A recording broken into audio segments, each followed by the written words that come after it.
That's right. You're listening to another episode of the Co-Main Event Mixed Martial Arts Podcast. I'm Chad Dundas. That's Ben Folks. We're both longtime MMA journalists, and for the last 13 years, we've been meeting here every week to break down all the action in the wild, weird, and occasionally wonderful world of mixed martial arts. Ben, we talked about it last week. You had a UFC Noche, in fact, happening last Saturday. Same night as the big boxing match, Canelo Alvarez versus Terrence Crawford on Netflix. And all week, it was pretty much a wash for the boxing match over the UFC event. Heard a lot about Crawford versus Canelo. Didn't hear much at all about UFC Noche. This was expected. We knew that the boxing match on Netflix was going to be a big spectacle. It was going to be very popular.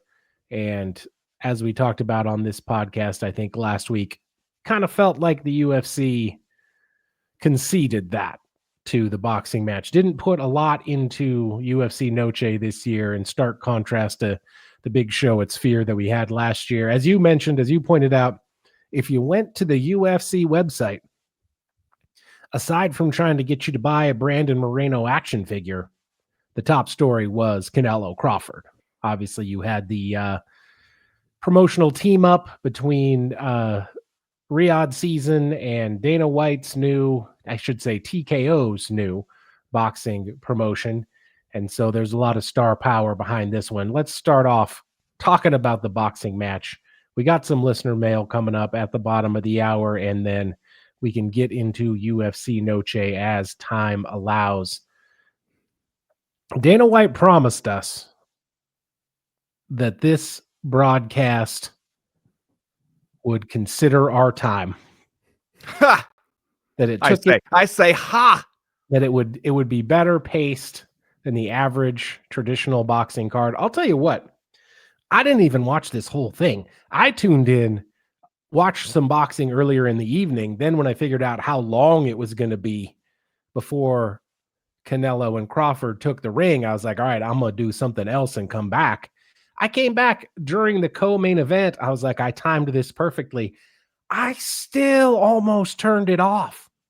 That's how long it took from the end of the co-main event to the time that the headliners walked to the ring. You'd think with all the MMA experience that they got going in this thing, I would assume that some part of the UFC production team is involved in this. You'd think that the pacing would have been better, but it was not. Yeah, which makes me wonder the extent to which Dana White is actually doing anything at these, because that was the thing he said beforehand. Like, there was that MMA Junkie headline where he's like, yeah, no, this pacing on this is going to be better.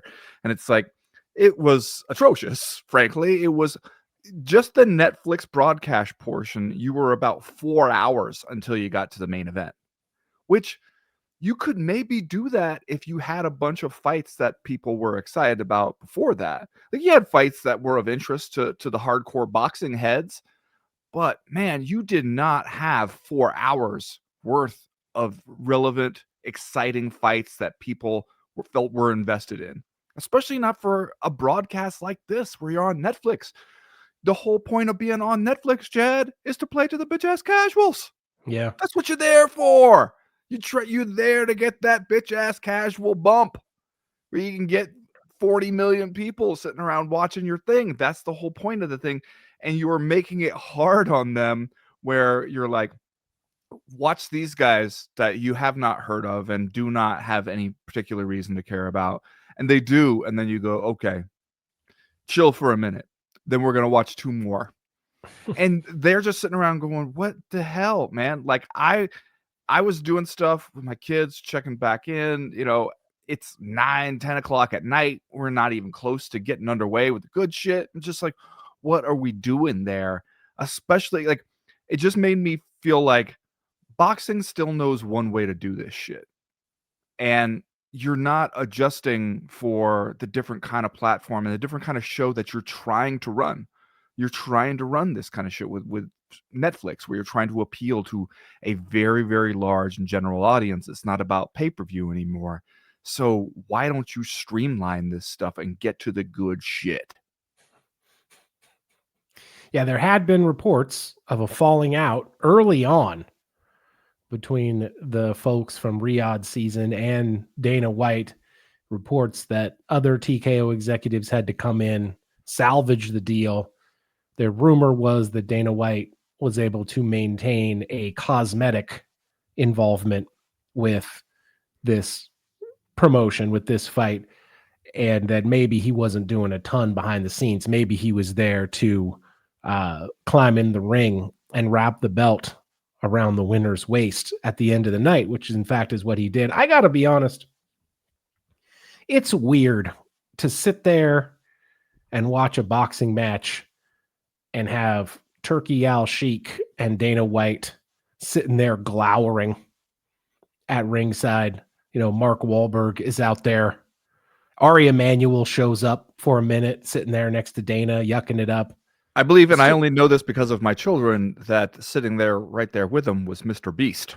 Mr. Beast was also there. He is an odd-looking dude. He is. Why is this motherfucker smiling all the time?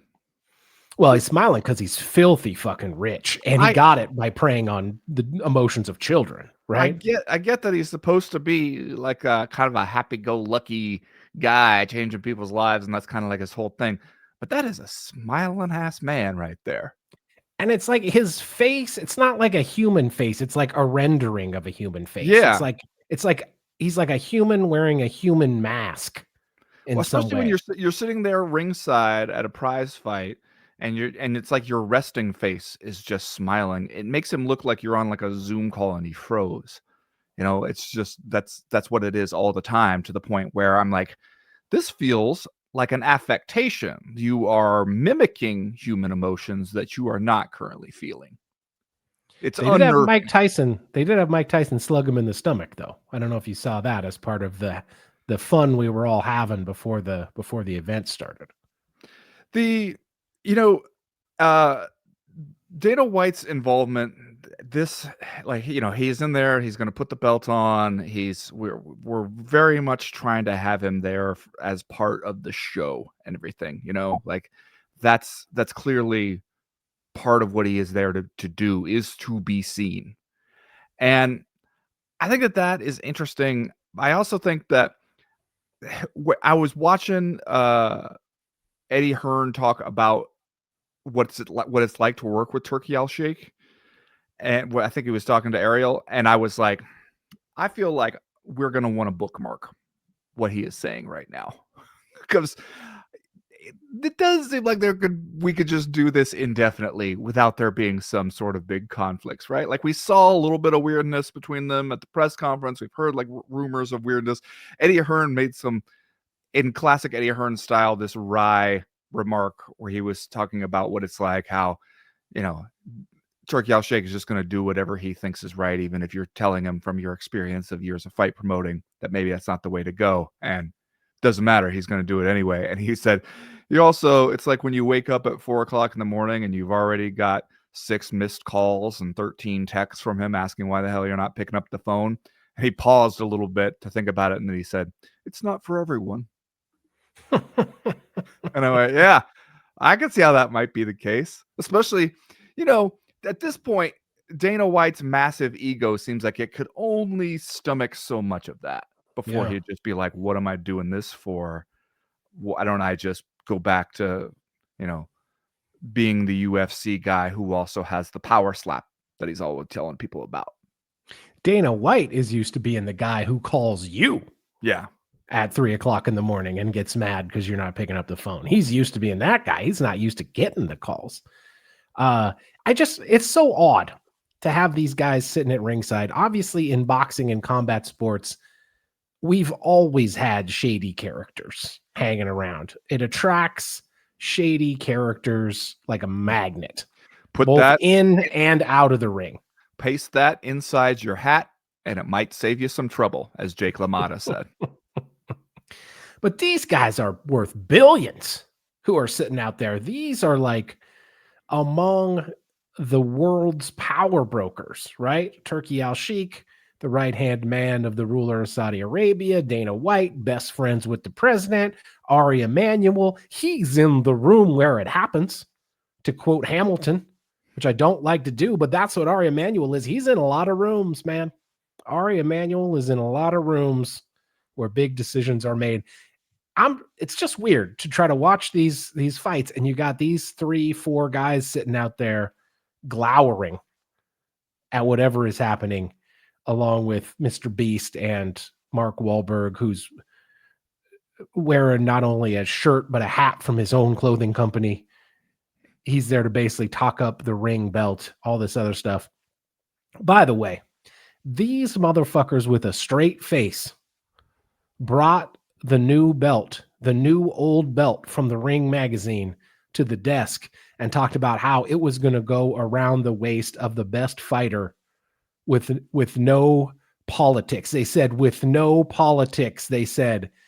And I was like, I know we're trying to appeal to a casual viewership here, but you literally have to know nothing about what was going on in boxing over the last couple of years to think no politics with that belt. The promoter bought the magazine so they could have the belt. That's what happened. Just a pure love of the game. That's all that belt is about. Speaking of some stuff about the Canelo Crawford broadcast and everything, for one thing, I thought my man John Anik did a really good job. Yeah, and John Anik's always going to do a good job. Well, it's not surprising when John Anik does a good job at a UFC event, but to go and do a good job in a different sport, to show up on a really big stage for that sport. Granted, it's not like going from, baseball to cricket, but it is like, it's a little bit of a lateral move to go from MMA to boxing. You're doing a little bit of a different thing. John Anik, I thought, nailed it. It bums me out to see what has become of Max Kellerman. However, oh, man, here's the thing about Max. Well, Max, we knew he showed up at the press conference in the middle of the week, put on the chapstick and started kissing the ass of Dana White while he's up there. Glazing the big time money men. Turkey out shaking Dana White. Made it so ridiculous that Canelo Alvarez had to butt in and tell him to check himself before he wrecked himself, pretty much. You made Canelo Alvarez speak English to your ass. That's how bad you messed up. Then he gets on the broadcast. I'll be honest, I don't watch a ton of boxing, so I was not particularly bothered by what Max Kellerman was doing in the broadcast booth, at least from what I saw. But then he gets in the ring. Yes. After the fight was over, and it was one of the strangest things that I have ever seen. Honestly, it reminded me of Tony Khan, the owner of AEW, who is just a weird dude and cannot help himself from being so weird when he's on television. Max Kellerman, who has a ton of television experience, I have no idea what was going on with this guy when he got in the ring to try to do these post-fight interviews, because it was like he had taken too many beta blockers or something. I don't know what was happening. It was some of the oddest deliveries of like post-fight press questions, anything on television. It was odd. Well, yeah, at one point when he was interviewing Terrence Crawford in the ring, and he just made a long statement. And I said out loud, "Where's your question? What are you, we're trying to do an interview here. Like, it has to get to a question at some point. You're just making a series of statements." And then he eventually gets around to the question, and the question is this your last fight? And it's just like, man, we didn't need a minute and a half of you talking to get to that question, especially when the answer is, like I said already, I don't know. So you're like, man, you took us on a long climb for a very short slide there. And that's kind of shit where I'm like watching it, and there are moments in during the fights too, where I was like, does Max Kellerman does he feel like he needs to squeeze as much TV time for Max Kellerman as he can out of this? Is he feeling maybe that there's a lot going on this broadcast? He's in danger of being elbowed out to the periphery, and therefore he has to insert himself? Because it was just like, if we start to notice you too much during the broadcast, you are fucking up. Yeah. We should, like John Anik, he did a good job in a way where you only think about it afterwards. Like, yeah, good job by John Anik. That's about as good as you can do. If you're forcing us to think too much about you as an analyst on the broadcast, you're doing too much. Yeah. Well, if it was part of Max Kellerman's mission to get more face time for Max Kellerman, one of the ways he did that was through long pauses. Because it was like they got him up there in the ring to do those interviews, and it was like he had not spared one moment of thought for what he might ask. I was missing Larry Merchant. Let's get Larry Merchant up there, because Larry Merchant would just be like, was this your last fight? And that would be the question. He would take a lot longer to get those words out, but sure, fair enough. What about the actual fight? You called it. You took Terrence Crawford last week in our $20 you never want to see again betting segment over on the Patreon page. I was coming in blind, like I said, I don't watch a ton of this stuff. And then Terrence Crawford goes out there and essentially, in my opinion anyway, painted a masterpiece in this fight. And it was clear pretty early on, at least to me, the bitch-ass casual viewer, that things weren't going to go well for Alvarez in this fight. It's a round or two.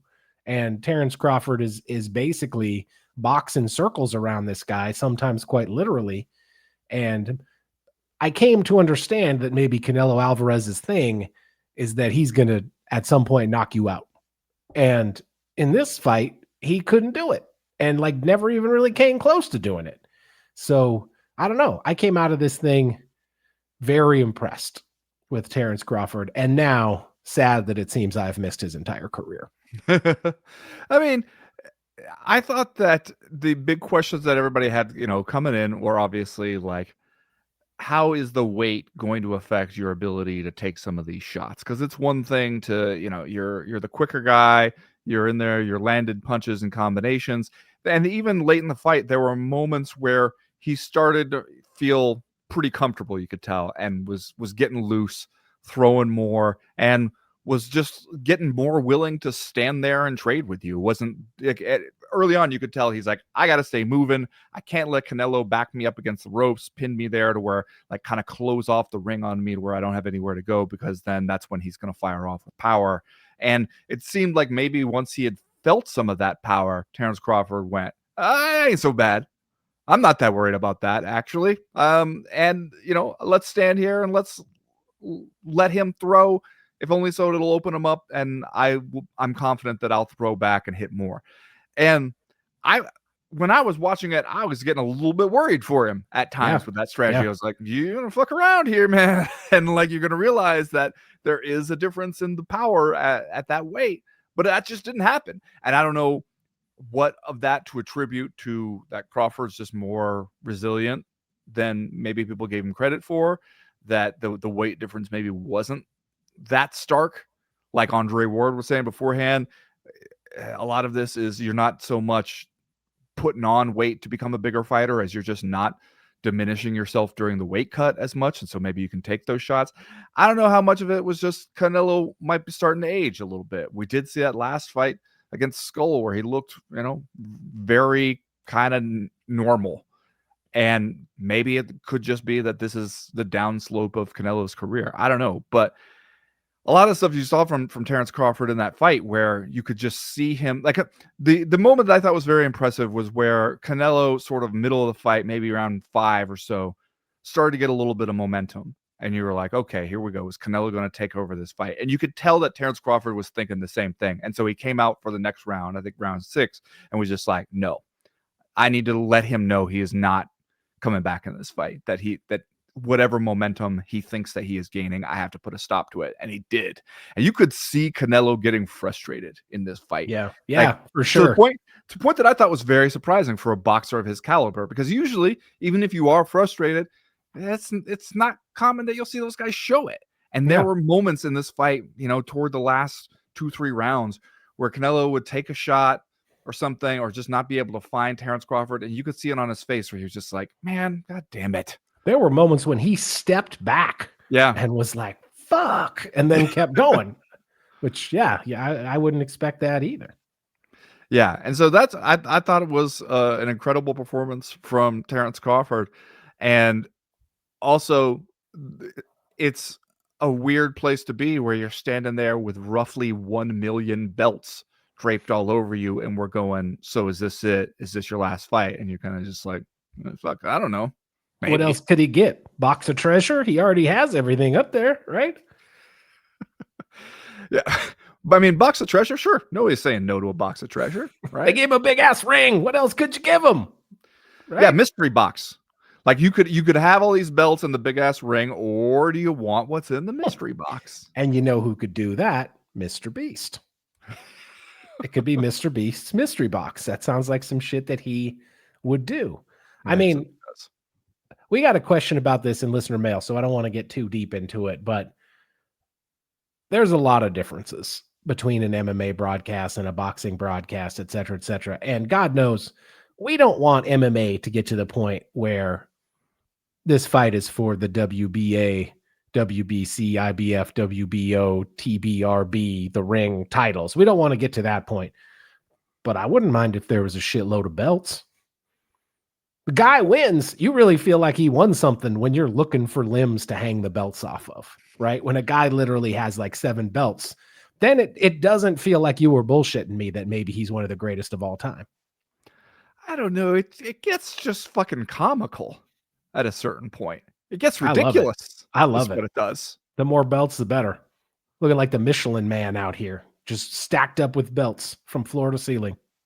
It just feels like if we got that many belts, you're making me think that maybe we're just making up belts and not any one of them necessarily means anything. Here's the question. What happens now?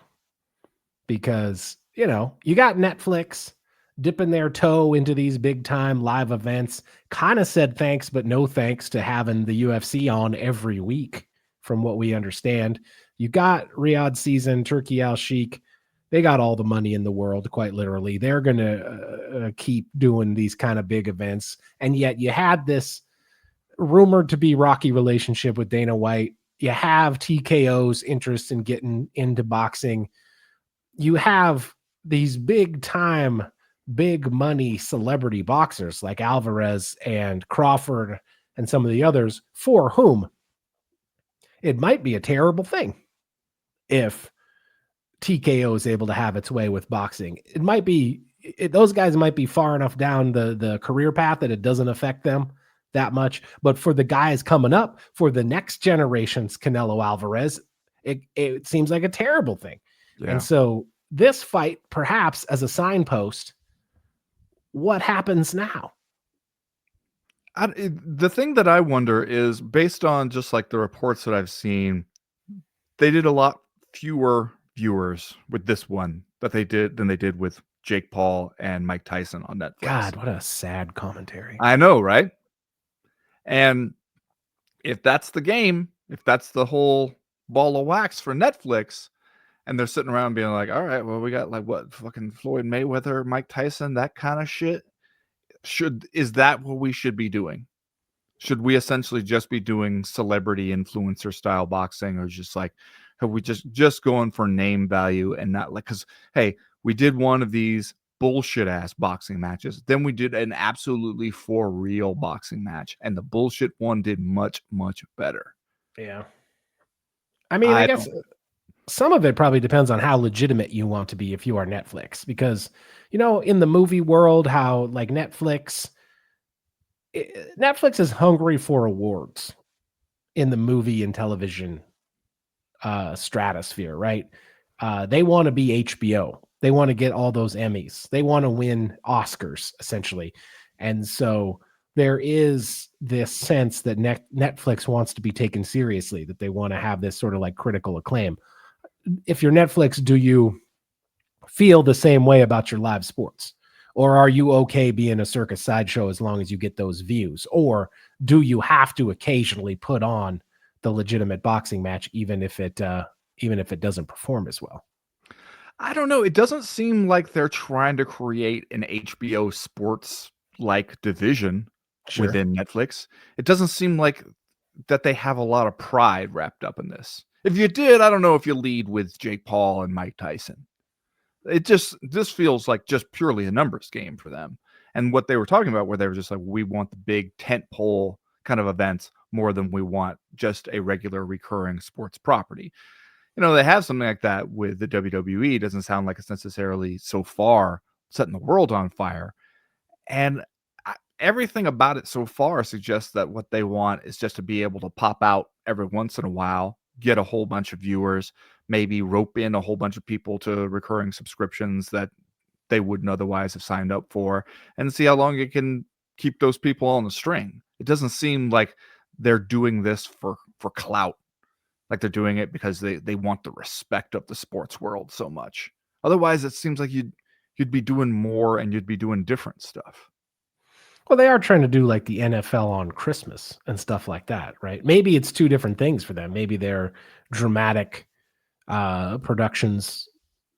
Obviously, that's still what they hang their hat on. Maybe they consider that to be the more serious side of things, and all of this sports stuff is just for lulz. I don't know. How surprised, let me see your surprised face, that Dana White has found himself a talented white Irish boxer to sort of be the face of Dana White's foray into boxing, right? Because Callum Walsh, that's his guy. That's the guy that we all know is Dana White's guy. Yeah, can I do the Chael Sonnen face? Like when DC suggested that maybe Alex Pereira wasn't hacked, he went, wow! Most surprising development so far. Are you trying to tell me Dana White found a white Irish fighter that he can promote? What a shock. What a surprise. I get it that this was always going to be the way this went down when we had Canelo Crawford and the Noche UFC on the same night.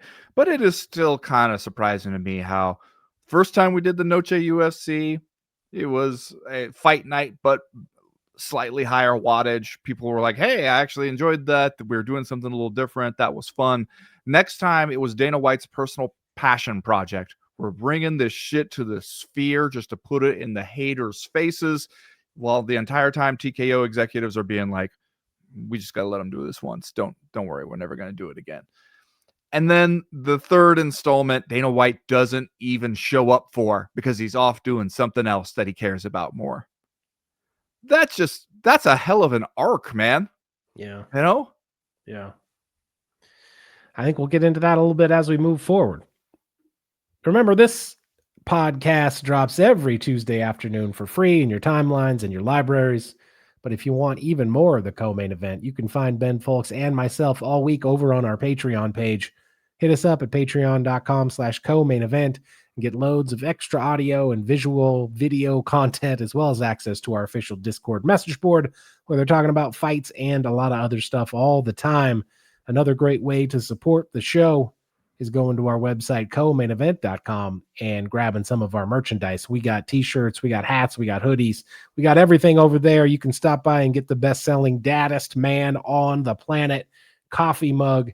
It's a great gift for any dad figure in your life. You can get a Dundasso t-shirt or hoodie, a Bobby Nuck shirt, a Volcomania shirt. Just go to our website, co-mainevent.com, and click the link at the top of the page that says shop. As always, we partner with our friend Johnny Ashcroft on the shop. He is a graphic designer from Portland, Oregon.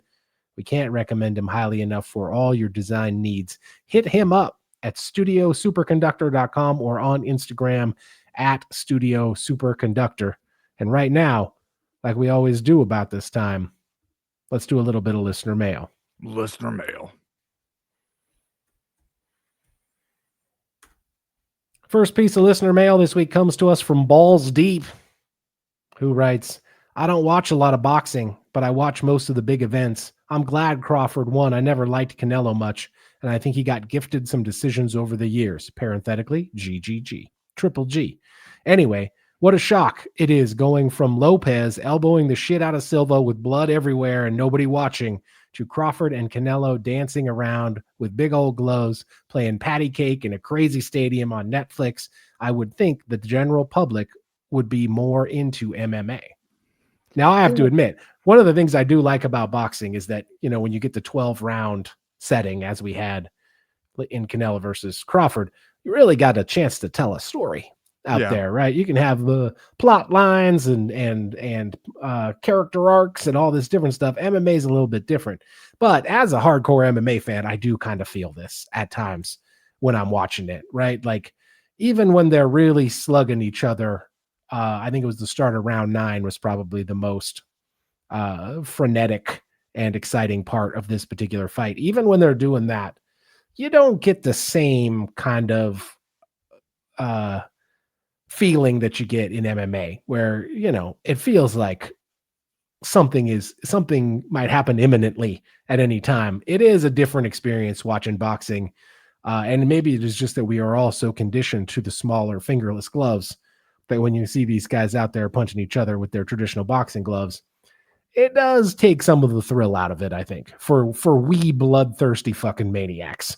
Yeah, I also think some of that is that when you're watching two guys who are so high level as boxers, they're just trying to kind of touch you to score some points, and nobody's, for most of the fight, really throwing hard looking for a knockout blow. Whereas MMA, there's so many different ways to hurt and be hurt that you anything you throw, you kind of got to be trying to hurt somebody with it, because you're taking such a risk opening yourself up to maybe get fucking elbowed in the head, get kicked in the face, all this kind of stuff that is just not part of the boxing game. So I previously thought this, especially as in appealing to a more general interest crowd. And then the question becomes, is the crowd so general interest that the blood and brutality puts them off, that they could feel more comfortable watching a boxing match where, yeah, maybe it's not a total slugfest and it's not absolutely crazy, but you're also not so viscerally confronted with man's inhumanity to man? Yeah. You know, like, is that like you could feel kind of safe watching a boxing match like this, where you can see that there's a high level of athletic skill going on, but also you don't feel like I'm putting images of violence into my head that I will never get out. You know, so maybe for a general interest audience that is not as desensitized to the fight game as we are, maybe that is part of the appeal and not part of the downside. Though, but I also feel like, you know, while MMA, you know, this main event at Noche UFC didn't give you as much time to see an arc or you know, very storylines develop, what you did see was a lot of different types of fighting happen, like a lot of different approaches from both guys to the type of fight we were going to have, and then a dramatic finish. You also saw lots and lots of fucking blood, though, and maybe that just makes some people forever uncomfortable. That could be.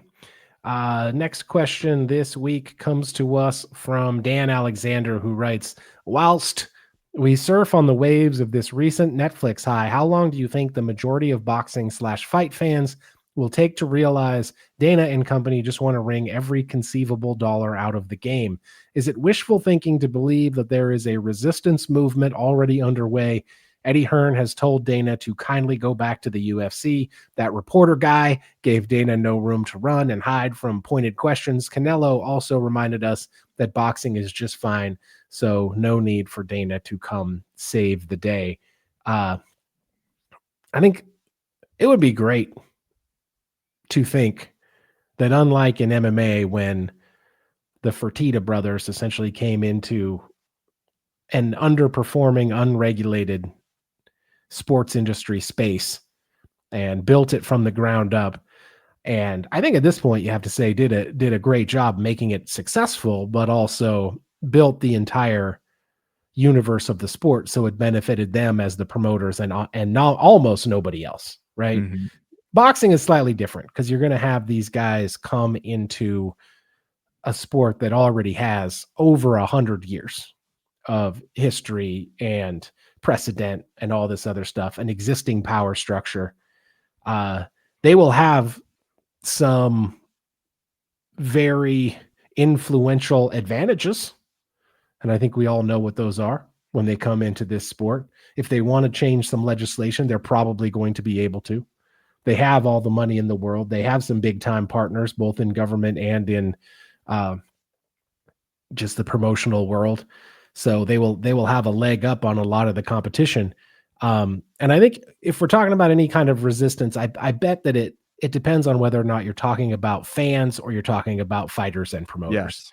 Because I think fans are going to want to not think about it that much. And that's why you can get on your broadcast and like bold-facedly say, we're going to give the ring championship belt to the best fighter with no politics, right? You can say that kind of stuff on your broadcast and most people aren't even going to think about it. Now, I will say Dana White got booed at the press conference. Turkey Al-Sheikh got booed in the ring during the fighting event. So, you know, there is some kind of consciousness happening out there with fight fans, but if there's going to be a resistance, it's going to have to come from people like Eddie Hearn and successful boxers who know that if the Muhammad Ali Act gets gutted or TKO is allowed to come in and create a what they call boxing with the UFC's DNA, I think is kind of what they're saying, that would be terrible for boxers. So if you're going to have a resistance, it's going to come from those people, not, you know, Johnny Six-Pack, who on Saturday night is tuning into Netflix to sit through 5 hours of boxing waiting to see the main event. To me, the question is, how long are you willing to stay with this one effort? Because if the answer is, 5 years, then yeah, maybe you can, in that time, kind of remake boxing in your own image to a certain extent. Because kind of like you said, the guys like Canelo Alvarez who have the ability and the savvy, the experience, like the knowledge that comes from that experience to push back on some of this shit, they probably won't be here in 5 years. But one of the things that I think the UFC has been tremendously successful at is fighters cycle through so quickly there that you see a lot of the guys who are in the UFC now who don't know that it used to be any other way. And so they don't feel like, I'm losing the ability to get sponsor money. They feel glad to get the check for the putting on your Venom gear and going out there like, yeah, of course, I'm going to get these plain ass shorts that have my name down the side. And then I'll get $2,500 for it. I'll be kind of stoked. Because they didn't know the days when you got 50 grand to wear a hat and you got to choose your own signature shorts that could differentiate you and help the crowd remember you. Like that never existed for them. So it doesn't feel like they've lost anything. If you could stick around in boxing long enough to get some of that to start happening for you, then yeah, maybe then you will have completely changed the sport and recreated it and just have it be like the UFC, but in boxing. But I do think that there are some unstable elements to the way this thing is built right now that seem like they might not survive another year all cohesive together like this.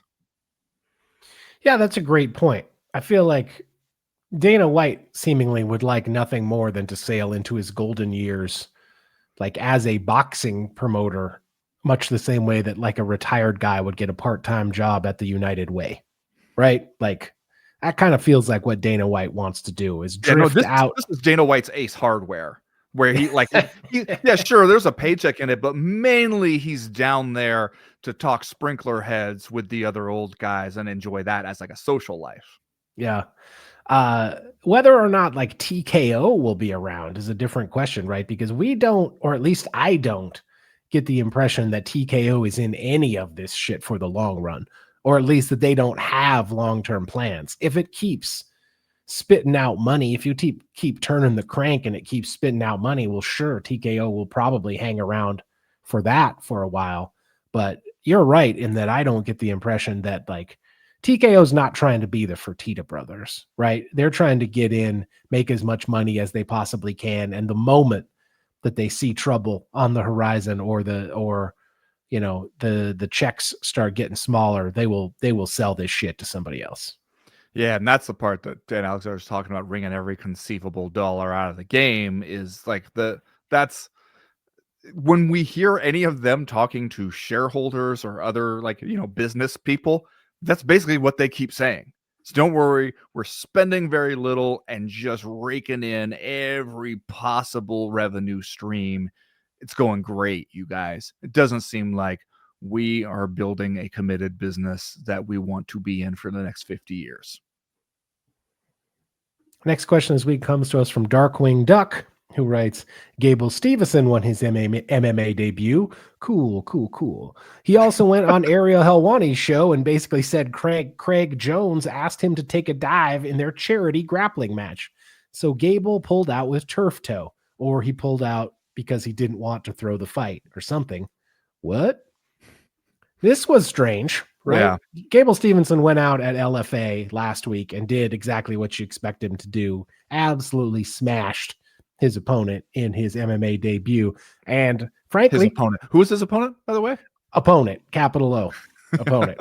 It was it was the silhouette guy. Yeah. That when you see TBA, that was the guy that they got. The fighter to be named later. Yeah. And, you know, from what I saw, the ground and pound on Gable Stevenson looked pretty good against capital O opponent. It looked a little bit raw. Well, yeah, he is raw, right? This is his first fight. He's been doing this for like 6 months or something. There's a reason most people don't go with a ground and pound style that is stand above you with a lot of distance between our bodies and just wing punches downward.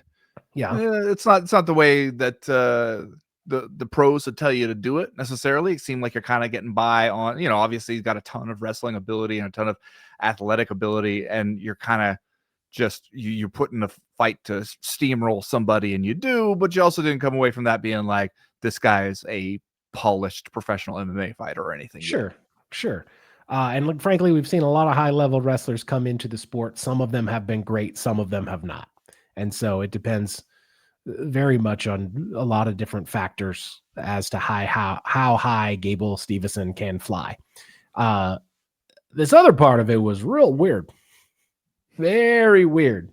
Gable Stevenson goes on Ariel Helwani talking about the grappling match that he was supposed to have with Craig Jones at the CJI 2 that he pulled out of. Every time. I know. I always want to say CGI. I know. He pulled out kind of at the last minute, citing turf toe, which come up with something better than that, man.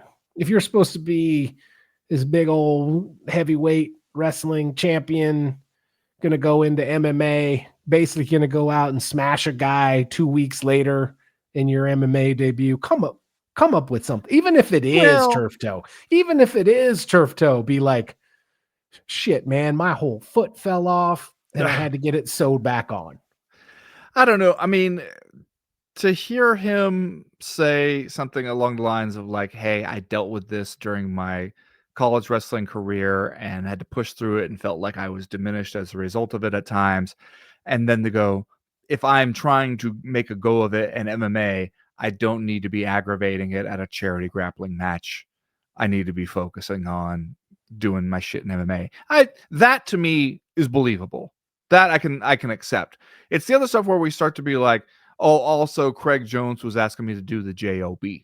Yeah. And something about like, I really wanted a little more clarification on, did he say that or did you infer that? Because he kept saying, it's like, there was like a look in his eyes where he was like, do me a favor. And was this a thing where you were like, by his tone of voice, I could tell. You know, it's kind of like your friend who's telling you about an interaction he had where, like, you know, the cashier at the supermarket was really hitting on me, man. And you're like, yeah, tell me about that thing that happened. He's like, you could just tell. She asked me what I was doing later. She was sending me a vibe. Mm-hmm. And you're like, okay. Or did you just have a completely normal interaction with somebody in a like customer facing job? That's what I wanted a little more clarification from here, because like some of what he was saying, I was like, were these words you guys exchanged, or is this you retroactively reading something into what he was saying? That's the part I'm a little less clear on. I do appreciate that even when it's like a kind of a serious accusation. I mean, again, this is, if it's like a charity grappling match kind of thing, it's not exactly like we're trying to fix the World Series, but even in response, Craig Jones is going to be a silly little guy. Yeah, he really is. Yeah. And that's probably the way to go in his position, is to just be the silliest of little guys at every possible moment. I mean, if you're looking for clarification, these Gable Stevenson quotes are not going to do it for you. There was a look in the eye of saying, hey, can you do something for me? And that's about all.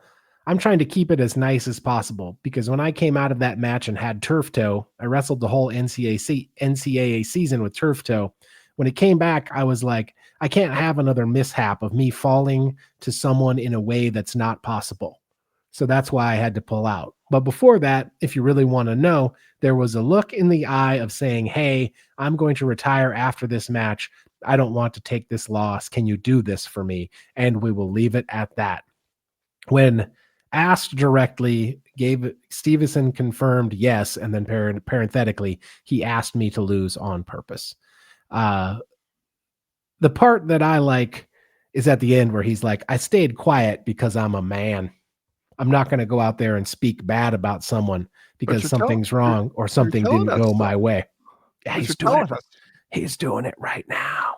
This is like the examples we've seen before of somebody saying that they are taking the blame for something else. And it's like, but are you though? If you're telling us that you're taking the blame?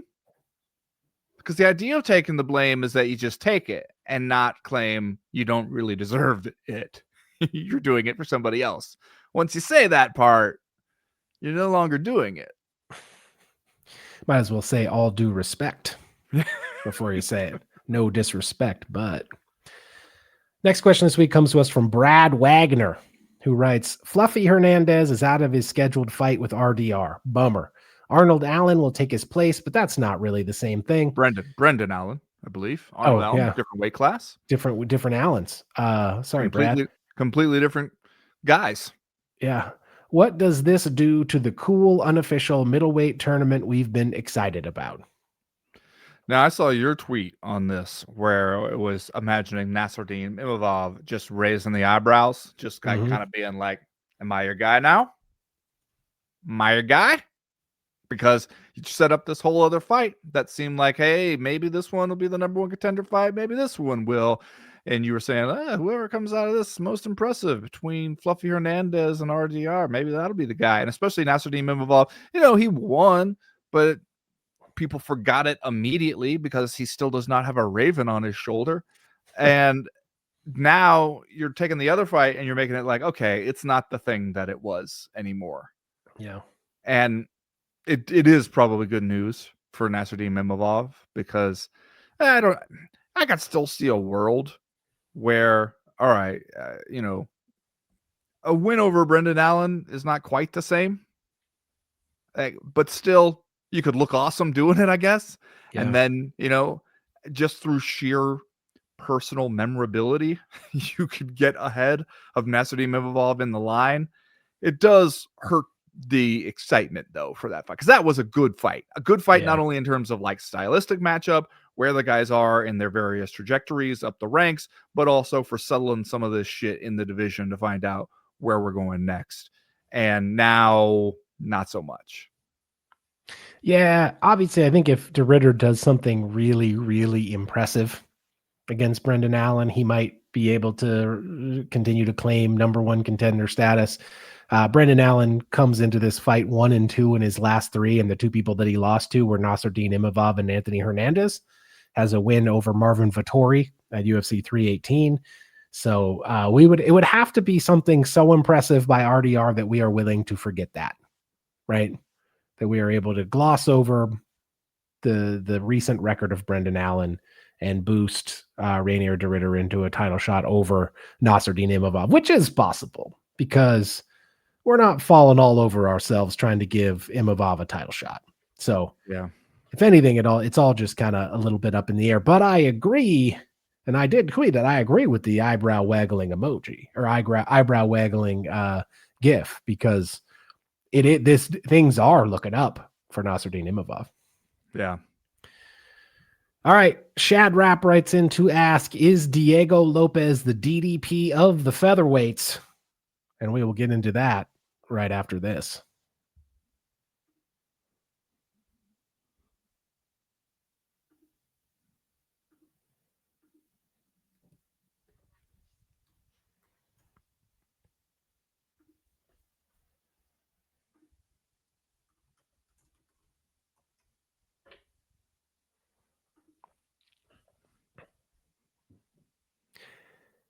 Well, Dan, Diego Lopes and Jean Silva, these guys had beef.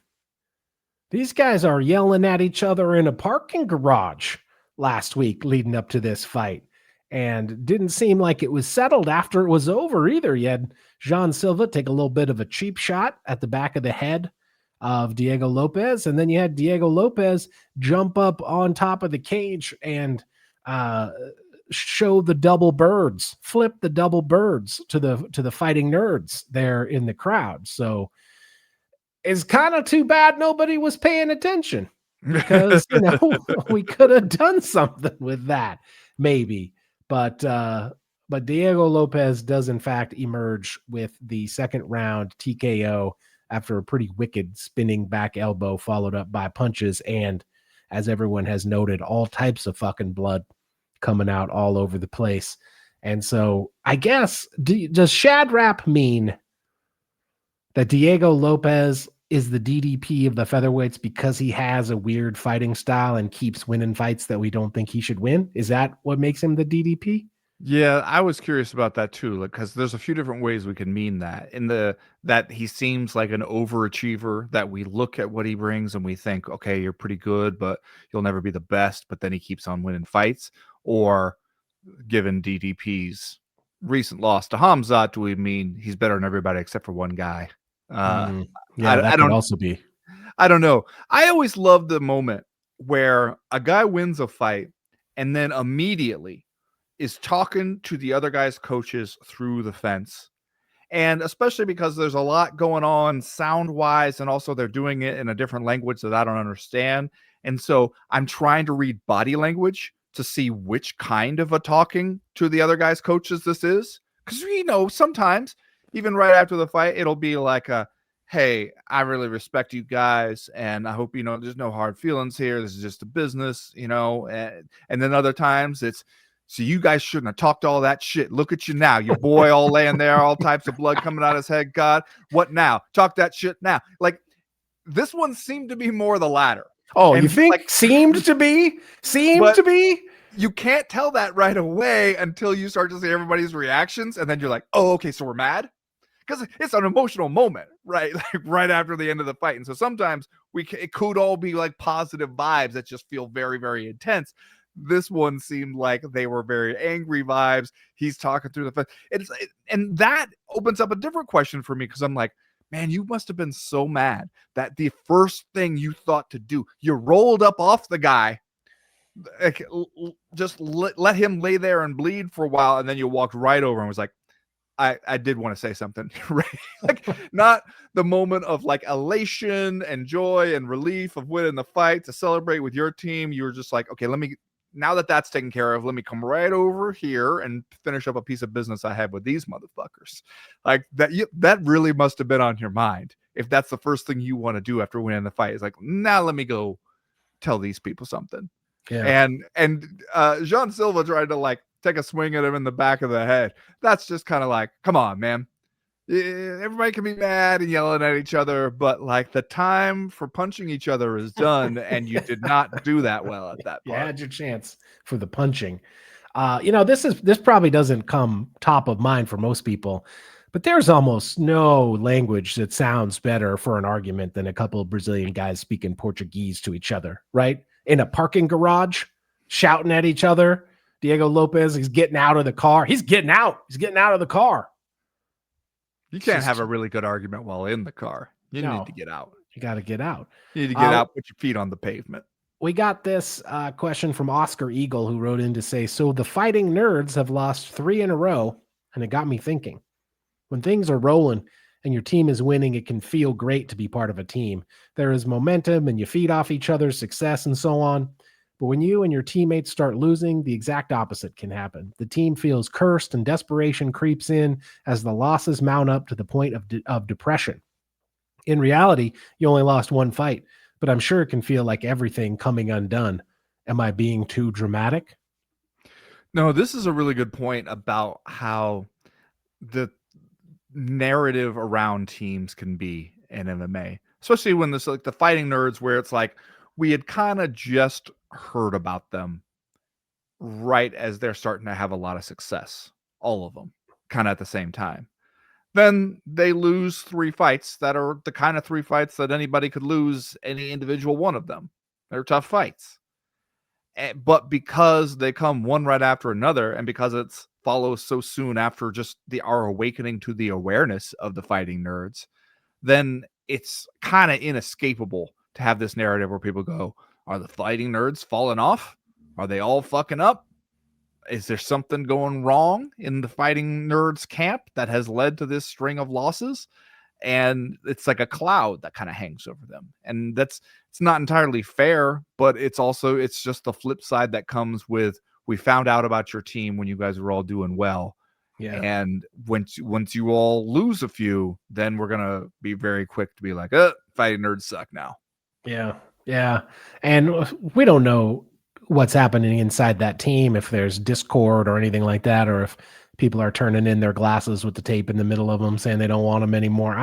We have no real reason to think that, but it is a situation where these guys kept flying higher and higher, kept climbing up the ladder a little bit, and several of them were ticketed for potential title contention. And then it does give the impression of the Price is Right game, where the little guy walks all the way up to the end of the mountain and then falls off, right? But none of those losses seem like, hey, the same thing is going on and these guys are, not training hard, or that they all have like they all seem very separate losses. And like this one, especially, where honestly, I was sort of impressed with Jean Silva, how he comes out, he's doing his Jean Silva stuff. He makes that mistake. He should not be throwing any spinning shit in this fight at all. The spinning shit was a problem for him, whether he was throwing it or Diego Lopez was throwing it. He threw that spinning kick and got taken down, not really even just like taken down straight up. The other guy's takedowns are better than your takedown defense. Just shouldn't have thrown that kick, gave him the opportunity. And then once he got down, he got stuck in a bad position and almost got stopped there in the first round. I was really impressed with his ability to survive that and then still come back and keep, regain momentum almost immediately when he got to the feet. But he's so aggressive. And that's how he got himself knocked out here. He's just so aggressive, just constantly pressuring Diego Lopez, and he ends up walking right into that elbow. And that's a completely different problem that you see there from him. That's a virtues of his faults kind of situation with Jean Silva. And it's different than what happened in other fighting nerds guys fights. And so I think it's kind of inescapable that we will make these connections in our mind, but I don't think just based on these 3 losses that you can definitively say they're fucking it up somehow. Yeah. Speaking of teams that were once very high profile that we don't hear from a ton anymore, I did have to raise an eyebrow just a little bit at the post-fight picture that I saw of Gable Stevenson, where Greg Jackson is there hanging out, because I was like, oh, Greg Jackson going to get out of bed for Gable Stevenson. Doesn't feel like Greg Jackson's going to get out of bed for just anyone at this point, right? Had Brandon Gibson lose with Patchy Mix, had Brandon Gibson lose with Aaron Pico recently. Now we got Gable Stevenson out there. All of a sudden, Godfather's going to be there, just being like, this is a guy that is worth my time. Well, it does seem like maybe the shift over there has been from, let's try to run a super camp that's got a ton of shit happening all the time, to let's invest in one potential blue chipper here and there when we can, which maybe not a bad strategy, all things considered. And I don't mean to cast aspersions on Patchy Mix and Aaron Pico, both of whom seem like good fighters who will probably still have good days ahead of them. And as far as I know, Greg Jackson could be with those guys. He could have been there and I just didn't see him, but it's the first time I've seen him in a long time, is all I'm saying. Standing there with blue chip heavyweight prospect Gable Stevenson. All right, that's going to do it this week for the Co-Main Event podcast. Thanks, everybody, for listening. Remember, we will be over at the Patreon page all week long, patreon.com/co-main event. We've got several different handy tiers of patronage. Tomorrow, we'll be doing the live chat, just a solid hour of taking your questions, comments, and concerns over there. Thursday, we got Doing the Damn Thing, a show that we dedicate to non-MMA related happenings in the world that we feel like might be of interest to the audience. And then, of course, Friday, the Patreon Power Hour, another hour of curated MMA talk where we get you ready for the weekend's action. We'd love to see you over there. Come join the team. We do have fun. Patreon.com/co-main event. As for right now, though, we are done. We are through. We are out. I feel like I need to talk about Diego Lopez's cowboy hat a little bit. I feel like Diego Lopez's cowboy hat is greedy. It's a greedy cowboy hat. It's greedy. The hat is greedy. Diego Lopez doesn't need the cowboy hat, Ben. Diego Lopez already has the Fallout Boy haircut. We already know who he is. We already know that he has Chase Your Dreams or whatever it is tattooed around his collarbones, right? Nasruddin Imavov needs the cowboy hat. You're saying here's a guy already has a couple markers of individuality that are his alone. Let somebody else have the cowboy hat. Yes. Put the cowboy hat in a box, wrap it up, and send it to Nasruddin Imavov and tell him, here you go, bud. Now you got something. You got something for us to remember you by. I don't feel like that's the right hat for Nasruddin. I mean, I just don't. It would be something. It would be something. But the cowboy hat is an MMA fighter's first idea. And let's work for Donald Cerrone. Yeah, but see, that's exactly the point. Is that what if Nasruddin Imavov's thing was that he wore the cowboy hat, but we all knew he wasn't really a cowboy? It was ironic. Yeah, well, like he was a dude ranch cowboy kind of a guy. He could always be getting mad at people for scuffing up his cowboy hat. Yeah, exactly. Stepping on his boots and whatnot. Brand new. Just got it at the airport on my way into Bozeman.